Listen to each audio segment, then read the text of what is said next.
ما هو مسلسل رمضان لهذه السنة؟ هل سيعرض مسلسل نقاء الحب في رمضان 2023 على MBC بوليود؟ سمعت أن مسلسل نقاء الحب هو مسلسل رمضان. أرجوكم أريد ردا.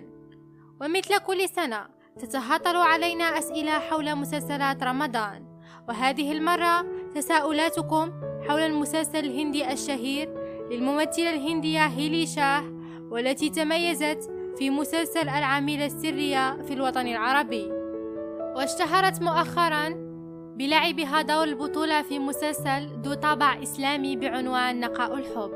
ولكن للأسف الشديد هذا المسلسل لن يعرض في الوطن العربي لسبب واحد وبسيط، أن المسلسل تابع لقناة ستار بهارات، حيث تملك كل حقوق الطبع والإنتاج، وحاليا لا توجد أي قناة عربية متعاقدة معها، وMBC بوليود لا يمكن أن تتعاقد مع قناة من أجل مسلسل واحد. وبهذا يكون المسلسل الهندي نقاء الحب في الوطن العربي، ولكن نتوقع أن يكون هناك تعاقد مع هذه المنصة، لأنها مؤخرا بدأت في إنتاج مسلسلات هندية رائعة وتحقق نجاحا باهرا يستحق العرض في الوطن العربي.